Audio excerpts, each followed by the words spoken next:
সামনে বৃহস্পতিবারে ভোট, সামনে বৃহস্পতিবারে ভোট 23 তারিখ পড়ে যাচ্ছে আমাদের ওয়েস্ট বেঙ্গলে, পশ্চিমবঙ্গে। তো এবারকার ভোট হচ্ছে খুব গুরুত্বপূর্ণ ভোট। কে জিতবে কে যে হারবে বলা মুশকিল। হ্যাঁ, এবারকার কন্ডিশন হচ্ছে,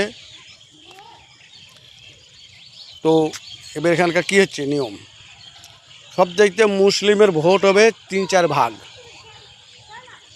আর হিন্দু ভোট হবে 1 ভাগ।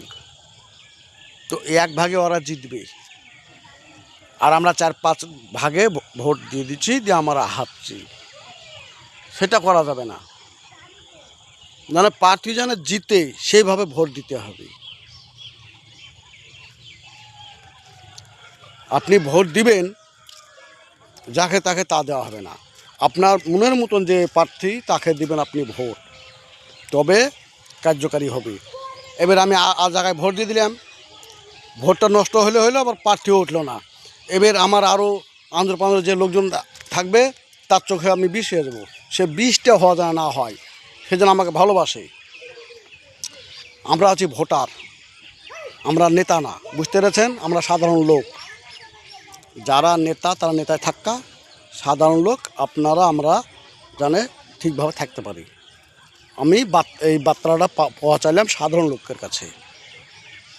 তা আমার কথাটা যদি খারাপ লেগে থাকে আমাকে মাফ করবেন। সামনে বৃহস্পতিবারে ভোট, সামনে বৃহস্পতিবারে ভোট 23 তারিখ পড়ে যাচ্ছে আমাদের ওয়েস্ট বেঙ্গলে, পশ্চিমবঙ্গে। তো এবারকার ভোট হচ্ছে খুব গুরুত্বপূর্ণ ভোট। কে জিতবে কে যে হারবে বলা মুশকিল। হ্যাঁ, এবারকার কন্ডিশন হচ্ছে, তো এবার এখানকার কী হচ্ছে নিয়ম, সব দেখতে মুসলিমের ভোট হবে 3-4 ভাগ, আর হিন্দু ভোট হবে 1 ভাগ। তো 1 ভাগে ওরা জিতবে, আর আমরা 4-5 ভাগে ভোট দিয়ে দিচ্ছি, দিয়ে আমরা হারছি। সেটা করা যাবে না, মানে পার্টি যেন জিতে সেইভাবে ভোট দিতে হবে।